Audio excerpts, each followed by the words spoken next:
Hi, welcome. Thanks for joining us. My name is Sarah Campbell. Today we're going to be going through the economic stimulus update. If you look at the Q&A section, you'll see a few links that hopefully will be of use for you. There's a link to a webinar we're holding next week, as well as ways to sign up for a monthly newsletter, get the latest accounting news and announcements, and any future webinars we might be doing. But I'd like to go ahead and introduce our presenters so we can get started. We have Megan Bronson and Tim Larsen. Megan is a CPA and an advisory partner at Squire. She has a decade of experience working with businesses across several industries, specializing in QuickBooks consulting and outsourced accounting services for manufacturing and distribution clients. Tim is a CPA and advisory partner here at Squire with over 40 years of experience in public accounting. Tim provides expert business operation and management consulting. I'll go ahead and turn it over to them so they can get started. Thank you, Sarah. This is Tim Larsen. Welcome everyone to our webinar today. Today we are going to be talking about what businesses and individuals need to know about the latest COVID-19 stimulus bill that was signed by President Trump on December 27th, 2020. So what we'll cover today, Megan is going to cover just a review of the Paycheck Protection Program provisions, but we did a webinar specifically on those provisions last week. And Sarah will post that webinar again in the chat so that you can go back and review that. In that webinar, she went into much more detail than we will go in today. We'll also be discussing the tax-related provisions, both for businesses, individuals, and then there are many extenders to different parts of the tax law that were set to expire. And the last will be open, and we should have plenty of time today to go through any questions that you might have. So as I said, on December 27th, President Trump signed the Consolidated Appropriations Act of 2021. This is the longest tax bill that I have ever seen, 5,553 pages. So the CCA provided $900 billion for COVID-19 related relief, and the remaining, the $1.4 trillion, was the funding package for the federal government through September of 2021. So if you're really interested in reading the bill, you may be confused about why there is foreign aid and other things in a stimulus package, but you have to keep in mind that there were two bills combined. There was economic stimulus for COVID that was part of the bill, and then the regular funding of the government for the 2021 year. So what's included here that we're going to cover is an additional round and changes that were made to the Paycheck Protection Program, the extension and expansion of other COVID-related tax credits that were originally part of the FFCRA back in March, when the pandemic originally hit. We're going to talk a little bit about some funding for various COVID-19 programs and relief initiatives. What we will not cover today is there is in the bill some state and local and tribal government funding, and what never made it into the bill was liability protection against any COVID-19 lawsuits. That was discussed heavily back at the end of the year as this bill was coming to be, but it did not make it into the bill. And the other part that didn't make it in is the federal student loan forbearance. There were factions in Congress that wanted to forgive some of the student loans in a certain fashion, and that did not make it into the bill as well. Okay, Megan, will you talk about the Paycheck Protection Program? Absolutely. So with our Paycheck Protection Program, one of the very first things that is really important is that the Act went ahead and made those expenses related to loan forgiveness deductible. So originally they said we don't want this to be taxable. And so the IRS said, yep, it's not taxable, but because it's not taxable, you can't deduct the expenses either.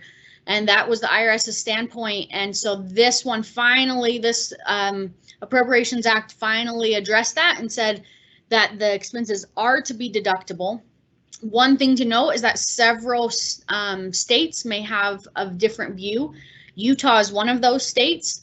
Utah has decided that those expenses related to PPP loan forgiveness are going to be added back as income, i.e. not deductible. They're going to be added back as income on your 2020 return. And so you will pay Utah state income tax on that. And that's crucial because there's a lot of different ways that could come about, but basically, even if you have not received forgiveness, you expect to receive it in 2021, those costs that you spent in 2020 need to be addressed. And so you have to make sure that you are getting the 2020 expenses dealt with when you do your 2020 return, whether or not you've received forgiveness. Megan, I can add one thing. Go ahead, Tim. Yep. So the way the bill is written, forgiveness is the trigger. So if you were forgiven of the loan in 2020, you would add the expenses back in that year. If you're not forgiven on the loan until 2021, you're able to deduct the expenses in 2020, and then you'll have to add it back in 2021. If 2020's expenses creates an NOL, there isn't provisions in the bill that allow you to carry that loss forward so that you can then use that loss to offset the addition of that income in 2021.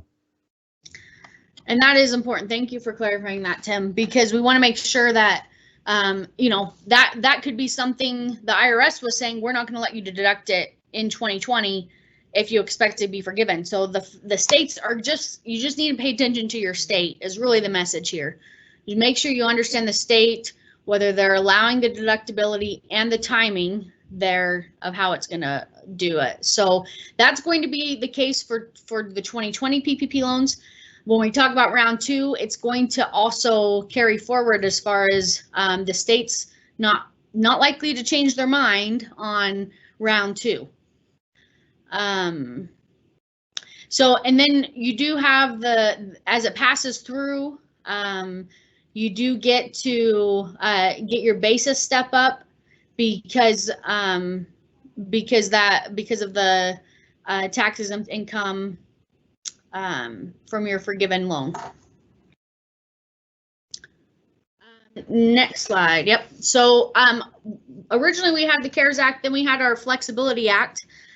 And this is bringing a little bit more flexibility even further. So what this is allowing you to do is as you calculate your PPP loan this round, these things do not come into play. The loan itself doesn't bring these expenses into play, but the forgiveness portion, you have to spend at least 60% of the PPP money on wages, on payroll costs, not just wages, but on payroll costs. That other 40% was pretty restrictive on what you could count as of the other 40%. And so they've taken that other 40% and added these additional categories. So your operations expenditures, things you have to have happening in order to be operating, any property damage. So that's if you were, in an area where there was some, non-peaceful protesting going on, you can now claim those costs as eligible to be forgiven as part of your PPP loan forgiveness. Some of your supplier costs for essential supplies, and then all of the costs that a lot of us have gone through getting your workplace more safe environment. All of the masks, all of the cleaning supplies, all of the, I can't think of the word, all the dividers that are up there protecting people from interacting because of COVID. That is all going to be allowed to be used in your loan forgiveness application. The window you now have until March 31st. Right now, that's the deadline for getting PPP loans. That's this round. If you didn't get them originally, you can now get them again. Like, you can still get them. So this isn't just for I mean, they call it round 2. It's not just for those who had round 1. So this round 2 is actually both round 1 and round 2 combined. There just are different rules. If you had a loan previously, you follow one set of rules. If you did not have a loan previously, you follow a different set of rules as far as what qualifies you to apply. And so you do have till March 31st under this new program. And let's see here, sorry. The March 31st is not something that needs to be confused with loan forgiveness. So the timeline is still, you apply for your loan, you get the funding, and that starts the clock. And I think on the next slide, Tim, we kind of cover that clock starts ticking, and you have 8 weeks up to 24 weeks to use up the money. And so that, now they've made it very, very clear that you do not have to choose 8 or 24 weeks. You now get to choose at any point in time between 8 and 24 weeks.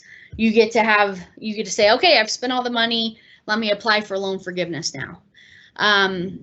Again, there's another timeline clock that once you end that covered period, which is going to be no longer than 24 weeks, you end that covered period. Now you have a 10-month clock to achieve loan forgiveness again. But you get to have more control over that instead of it being 8 or 24. So, and then you're able to be more aligned with your pay periods this time instead of just starting on the day that the money comes in. You're able to be more aligned when it comes time for forgiveness. So one of the big changes, this is an industry that they're trying to push some funding to. They've changed the ability for those who are using a Schedule F, so the farmers and ranchers who report on their personal income tax on a Schedule F. It originally was written that you had to use the net income at the bottom, the net profits from the farming activity. And now they're trying to replace that income. So now you can use 2019's gross income in order to calculate your average payroll costs for 2019 or 2020, whichever one works better for you. But basically, let's say somebody made $150,000 gross, but then they had $100,000 of deductions, and they had $50,000 that they picked up as Schedule F income on their 2019 return. Originally, they took that $50,000, divide by 12 times 2.5 months. That's what they got for their first round of PPP monies. And now they are able to take the whole 150,000 gross and get a lot more. And we'll talk about this in a second, but you can actually go request your first round to be higher if you haven't gotten forgiveness yet. You can go get more round 1, and you can apply for round 2 if you're a farmer or rancher. The next thing about the Paycheck Protection Program is that we do have a simplified forgiveness application. It originally was $50,000. Now that's bumped that up to $150,000. And so at $150,000 or less, you now have a one-pager. Basically, it's saying, here's some of the parameters we want to know about you and about your loan. And then, did you spend it on payroll costs and on allowable costs, essentially? And you say yes. It does not mean that you won't get audited someday, so you're still supposed to document it. And so a lot of banks are still requiring you to submit your payroll costs and the support behind the amounts. But essentially, there's not going to do a bunch of due diligence to get that application filled out. You don't have to do a full-time equivalent. You don't have to do a wage reduction analysis. You just have to have the support that you did spend that money on proper costs that were allowable. And so that has been enacted, which should basically make it so that anyone who was a Schedule C self-employed individual, they should be able to. The bank should have caught up by now to be able to allow them to go ahead and apply for that forgiveness. And it just streamlined their process there. So the other thing about your forgiveness portion is originally the EIDL advance. It was a grant. You could get up to $10,000, $1,000 per employee, up to $10,000. A lot of people got that money, and then they also got PPP monies. And so when it was time to be forgiven, they were like, "Wait a minute, we don't want you to have both." And so then they said, "Well, if you have the advance, we're gonna forgive all but that portion of your truck protection program." And so then you were going to turn around and have to pay back $10,000 to the bank for that portion that you had gotten an advance for.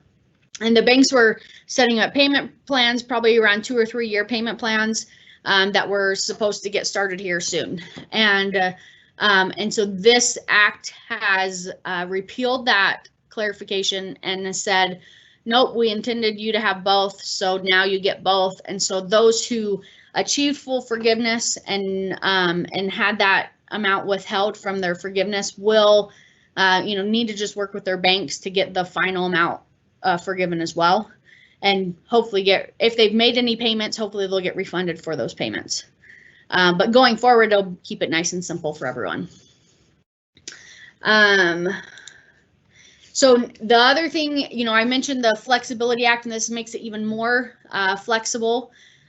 So because of some of the new rules, some people could have gotten a lot more. Like I mentioned, the farmers and ranchers could have gotten higher loans originally if the rules in place now would have been there before.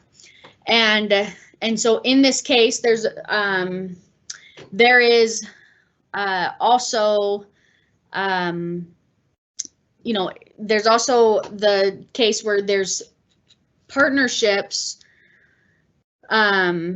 You filed a PPP loan for your employees, but then you thought you were going to do one individually for your portion of self-employment income.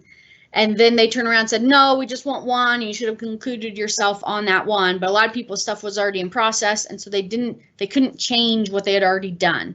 I have a client who that happened to, where they didn't get their self-employed portion of it. They only got the employee portion of it.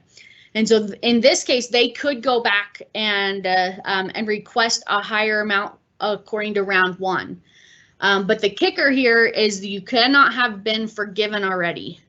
And so if you've already received forgiveness for your PPP loan, then you don't have this opportunity. You just get to have a higher amount on round two is really all you get. You have opportunity for. If you were part of the group where the SBA said, we had all these people go and claim all this money, these high worth individuals and high equity companies came and said, well, we want all this money too, and got millions and millions of dollars of loans. And then they came back and said, well, wait a minute, no, we really wanted it to be small businesses. So those of you who are public companies who could have done a capital call, or if you have a bunch of credit available at the bank, or if you have your owners who are liquid and able to invest in the company, you need to give that money back. Or some people just didn't want their name to be out there as far as being on the list saying they received PPP monies. And so some chose to give the money all the way back. Others chose to have part of it, like only keep a portion of the monies after they'd been accepted to have some. And so this now what they're saying is, okay, we thought that people, with that economic uncertainty, that we tried to get people to return monies for. If you really did have an economic hit, then please come back and reapply. Try to go get that again, and we're sorry that we made you give it back, or that we pressured you to give it back if you really needed it. And so there is an opportunity, if you really did need it, and you gave it back or didn't accept it in the first place, then you can reapply. There was also more flexibility brought into who is eligible. We used to, there used to be a very specific group, of small businesses that were eligible, and now this has brought in some more things like housing cooperatives, newspapers, broadcasters, radio stations. It has brought the round 2 portion is 300 or fewer employees now. It used to be 500, now it's only 300. And so lobbying organizations are still excluded, right, Tim? That's what we're saying here, that they're still excluded. Yeah, if their receipts are great, if the receipts from lobbying efforts are greater than 15% of their total. Yep. Okay. And then here's where we've spent a lot of our time last week when we did our PPP webinar, is the second draw loans. And so in order to receive a second draw, you have to be one of the hardest hit ones. So you have to have 300 fewer employees. You have to have used the first round. So you could still be spending the first round, but they're not going to let you have the second round until you say, all right, I fully spent the first round. So that I honestly don't have a use case of when that will come into play, but it could be there for some of the people who really have not been able to open up fully yet. And but you have to show a 25% decline in revenue in any calendar quarter of 2020. So that includes Q1. There's a lot of people that almost had no revenue during 3 or 4 of the weeks of March, and so that quarter can count. But you pick any single quarter where your revenues declined over 2019, and that is there are lots of people who are trying to get kind of creative with their definitions, but those are going to be what you consider your normal revenue. When you're looking at financials as a business owner, if you have those financials, compiled or reviewed or audited, you're filing those financials for tax purposes, those are all, normal line of business revenue figures. It's not supposed to say, well, these 3 departments took a big hit, even though I had this one department that really flourished. That one department that really flourished still has to be included in your decline calculations. The loans this time are only up to $2 million. It is again on the 2.5 months of average annual payroll, which you can use 2019 or 2020 payroll in order to calculate that, or you can even use the last 12 months. And so let's say, maybe your January of 2021 was better than your January of 2020. Maybe you choose to use the last 12 months if that's all still better than 2019. If you are in the industry where your NAICS code starts with a 72, that's your hotels and restaurants, your hospitality industries, that they are going to be able to get 3.5 months worth of PPP money. So that payroll costs, they'll get 3.5 times the month instead of 2.5 times the month that everyone else will get. And then when it's coming down to applying for forgiveness, it's going to look almost the same. And then there is a priority, it looks like, where there are going to be some specific funding that's set aside for 10 or fewer employees, and then the ones that have been that could have gotten round 1 but didn't because now there's new rules, and then the rest will be the second time borrowers. Before we move on, Tim, though, we do have a question. We said if a business started in March of 2020, would that make them ineligible for round 2? And the answer is yes. So so you had to be in business by February 15th of 2020 in order to be eligible for any PPP monies at all. I have a client who was in business and they were paying their people, and so they had payroll from 2019, but their sales didn't really start happening until Q2 of 2020. That just happened to be when they got their product fully ready to go.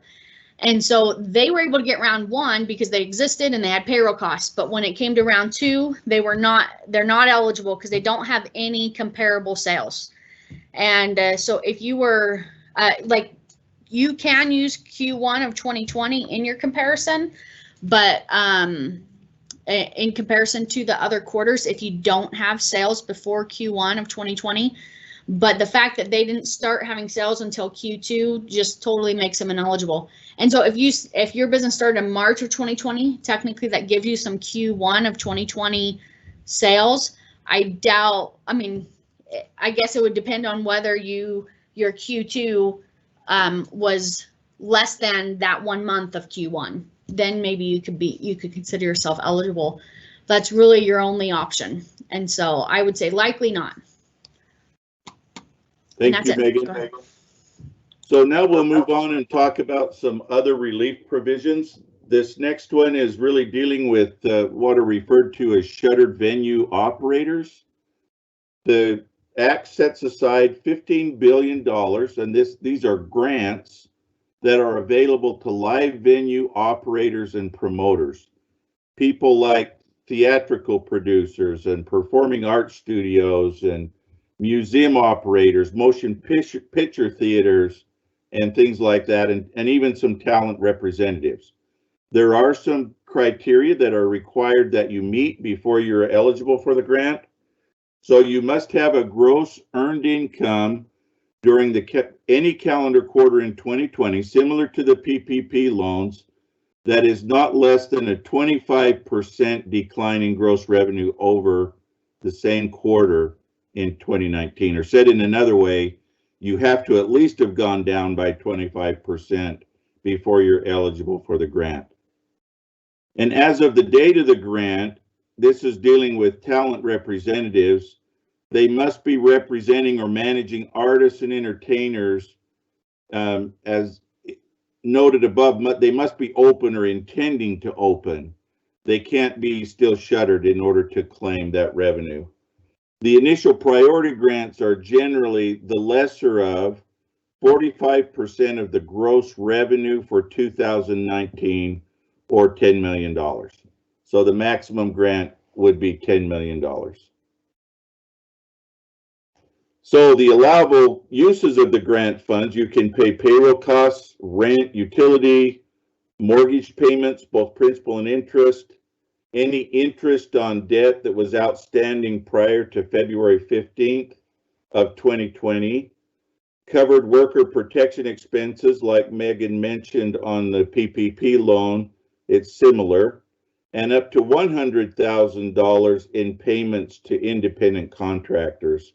And then the catch-all is other ordinary and necessary expenses. That's a term that's used in the tax law. Ordinary and necessary is just what a prudent man would be spending money for with regards to their normal operations. There is a priority system to how this money will be awarded. Priority 1 and 2 is based on the revenue decline between April 1st of 2020 through December 31st of 2020 as compared to that same period in 2019. So those entities whose revenues during 2020 is 10% or less of a decline, or they receive the first priority. So if you went down 90% in your revenues, then you are the first one in line to get the money. The second one is if you're somewhere between 10 and 30% of last year, which means that you either went down somewhere between 70 and 90% in your revenues for that year. So priority one runs for the first 14 days, but I could not find in the act when this starts. So we'll have to do some additional research to find that for you, and we'll post that when we release this or have it on our website.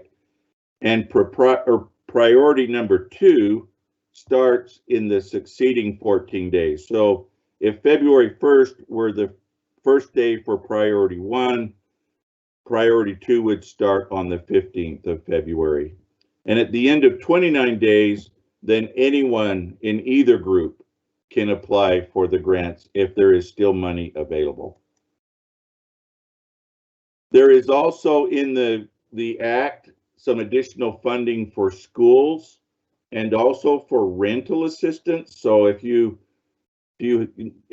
or someone you know is having trouble paying the rent, there is some money set aside in this act for that, as well as additional money for vaccine research and distribution. And then the Coronavirus Relief Fund was extended as well.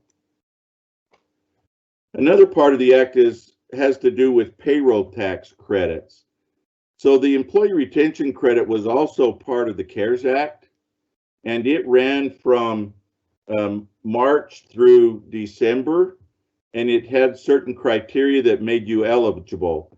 Under the CARES Act, if you received a PPP loan, you were not eligible to receive any credits under the employee retention credit.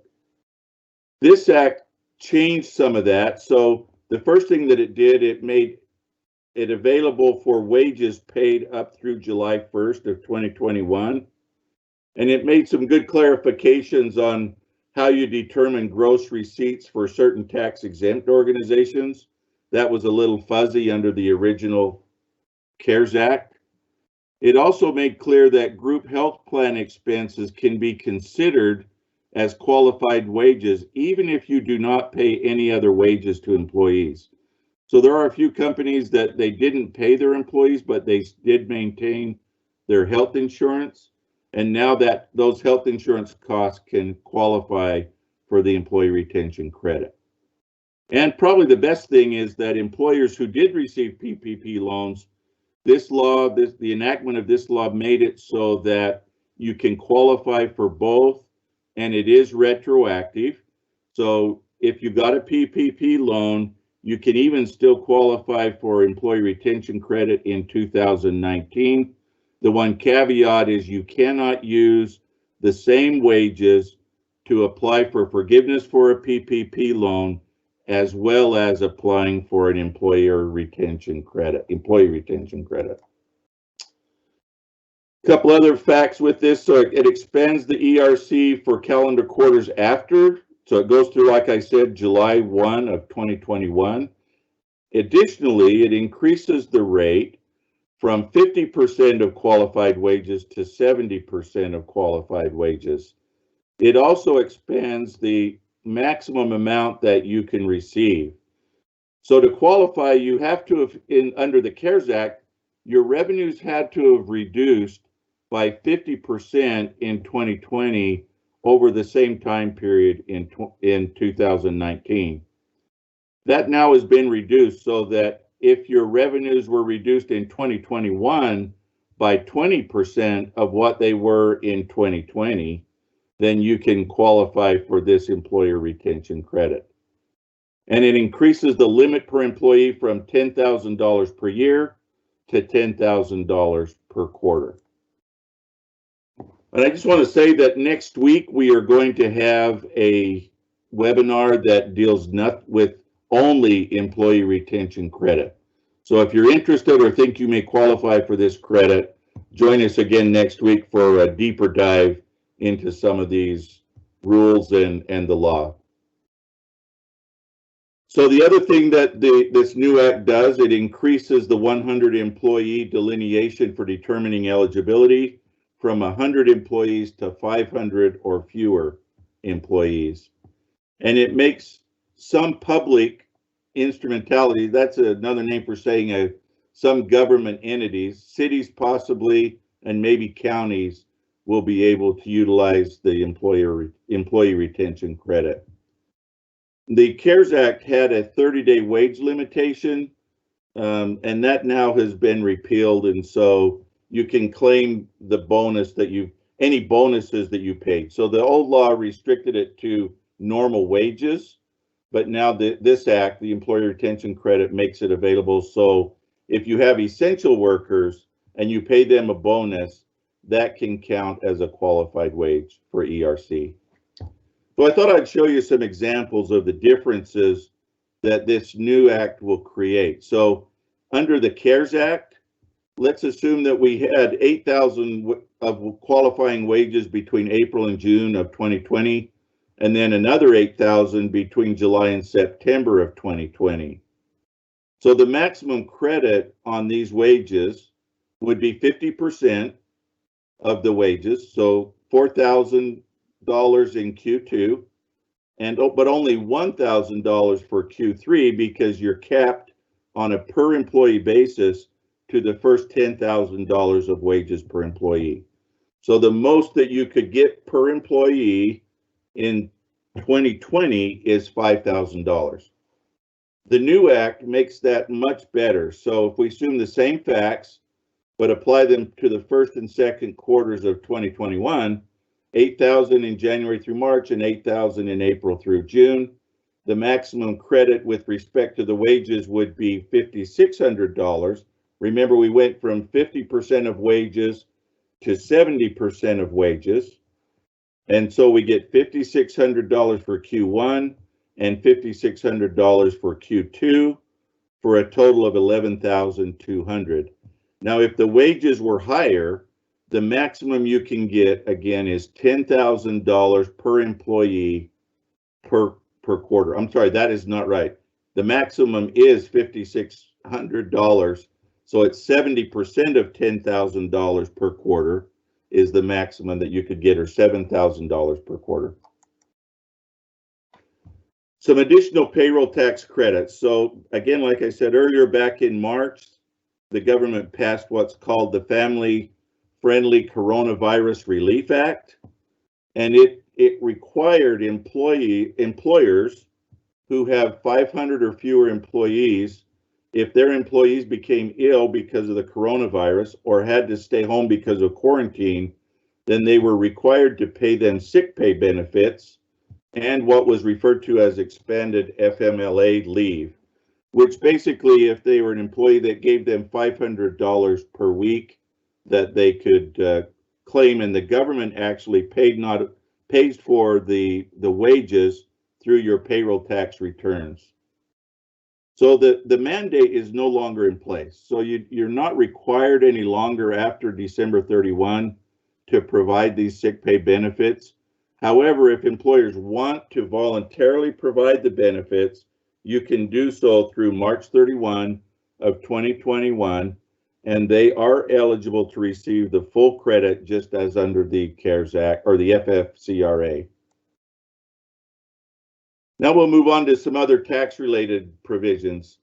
So under the TCJA, which was a law passed under the Trump administration a few years ago, business meals were limited to 50% of the actual cost if you were taking a customer or a related business partner to eat out or to have a meal.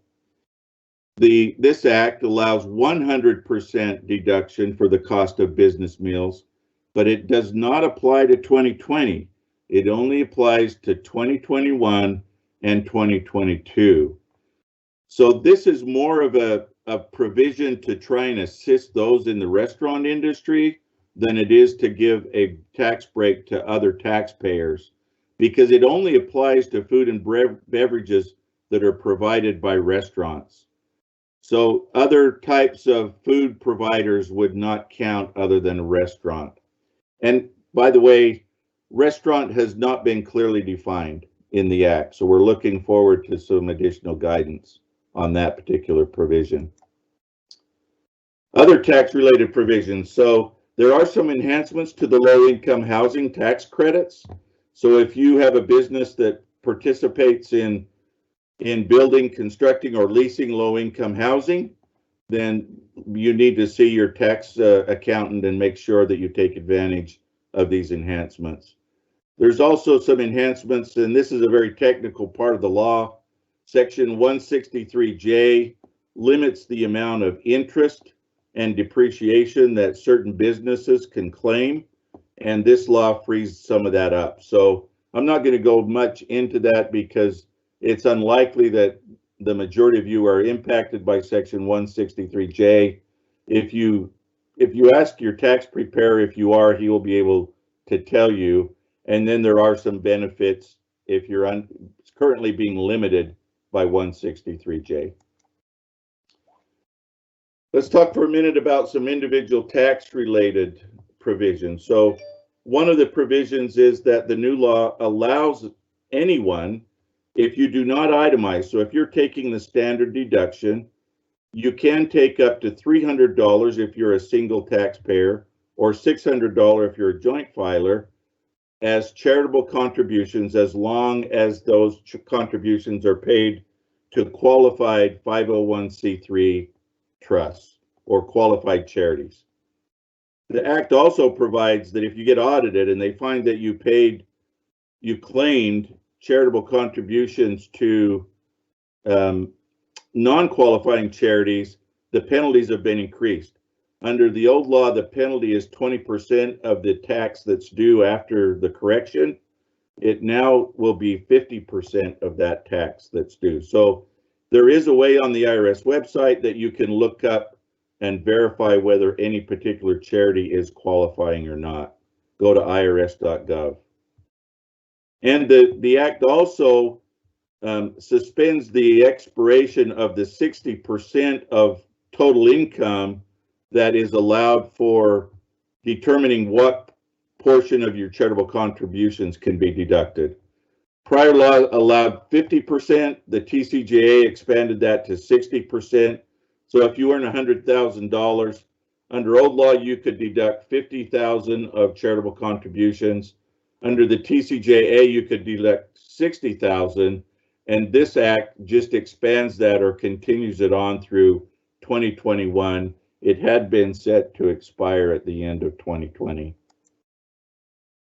Some other provisions. So there was a part of the CARES Act that allowed you to defer payment of the employee share of Social Security tax. It wasn't under the CARES Act, it was under the executive order that was in August of 2020. And according to that executive order, you had to repay that deferred Social Security tax by April 23rd. That should say April 30th of 2021. That's now been extended to December 31st of 2021. One really good provision for low-income taxpayers, earned income credit, which is a credit the government will pay you if you have earned income, but you're within certain income parameters. You get some of that, you get additional refunds beyond any withholdings that you may have had. Under this new law, if your 2020 income is lower than 2019 earned income, you can actually use your 2019 income to calculate the earned income credit and the refundable portion of the child tax credit. So that will be a great help to those who are in the lower income brackets. Okay, so the other thing, many of you may have already received your additional economic impact payments. So this Act provided $600 per individual if you're single and you earned less than $75,000 per year, and $1,200 for a couple if you're less than $150,000 per year in adjusted gross income, as well as $600 for each dependent child. So a family of 4 would get $2,400. Most of those payments have already been made. There's also the extension of the pandemic unemployment assistance, which provides an additional $300 per week for workers that are receiving unemployment benefits. And that was renewed through March 14th of 2021. I'm not sure why it was on that particular day in March. Other things that have been extended. So these are extensions to provisions that were originally set to expire. So there's a credit for energy efficient commercial buildings, or a deduction. And that was set to expire at the end of December of 2020. It's been extended indefinitely, so permanently extended. There's also an excise tax that's paid on beer, wine, and other spirits. That has been permanently extended. And then beginning in January of 2021, the deduction floor for medical expenses was set to increase to 10%, but it will remain now at 7.5% of adjusted gross income indefinitely. There's also extensions of various energy related credits. So if you're putting solar on your home or buying an energy efficient furnace or other types of things, all of those credits have been extended through the end of December 31 of 2021. Other extensions for credits, there's a new market tax credit. That one is one that's pretty unique and has specific requirements. You may want to take a look at that with your tax advisor. The work opportunity tax credit is another one that has some pretty unique qualifications. It's not widely used, or had not been widely used, but it has been extended through 2025, as well as the employer credit for paid and family and medical leave. So if you are interested in any of these, again, get with your tax preparer and explore those and see if they're of benefit to you. One that is probably of interest to some of you is the fourth bullet point, the exclusion for certain employer payments of student loans. So under the new act, an employer can pay both interest and principal on a student loan for an employee. The benefit is that those payments are not taxable to the employee, but they are deductible by the employer. So if you have employees that are paying off student loans, you may consider, instead of giving them a bonus, which would be taxable, you may offer to pay all or part of their student loan, claim a deduction just as if you were paying them wages. It is not subject to payroll taxes, and it is not taxable to the person for whom you are paying those student loan payments. There are some other extensions of what's called the carbon dioxide sequestration credit. Again, it would only impact you if you're meeting certain criteria. And they did extend the qualified personal residence indebtedness exclusion. Now, this is another fairly complex. If you're a married filing joint return, then interest on original loans for the construction or purchase of a home are limited to $750,000. So if your loan is more than $750,000, you can only deduct the pro rata portion of interest up to $750,000. So if you had $1 million loan on your home and you're only able to deduct 3/4 of that, so up to $750,000 of indebtedness, and only $375,000. That was extended. It was set to ratchet down starting in, I believe, 2021 and again in 2023 to lower amounts, but that it's been extended at the same rate through 2025. Now, so that was very fast. I know we went through a lot of things, but we are available if anyone has questions. We're more than happy to take the next 10 minutes and answer questions. In order to ask any questions, go ahead and put them in through the Q&A. We don't have the ability to unmute anybody in this event, so we just need to see those questions through the Q&A, and then we'll read the question and give an answer.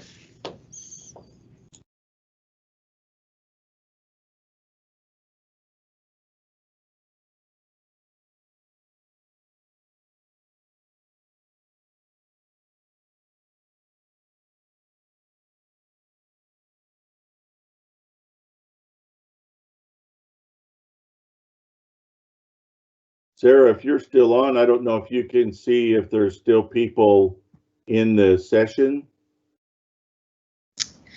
Yep, we still have quite a few in here. There is a little bit of a delay between what we're saying versus when they see things, so we'll give them like 30 more seconds, and if we don't hear anything, we'll just go ahead and wrap up.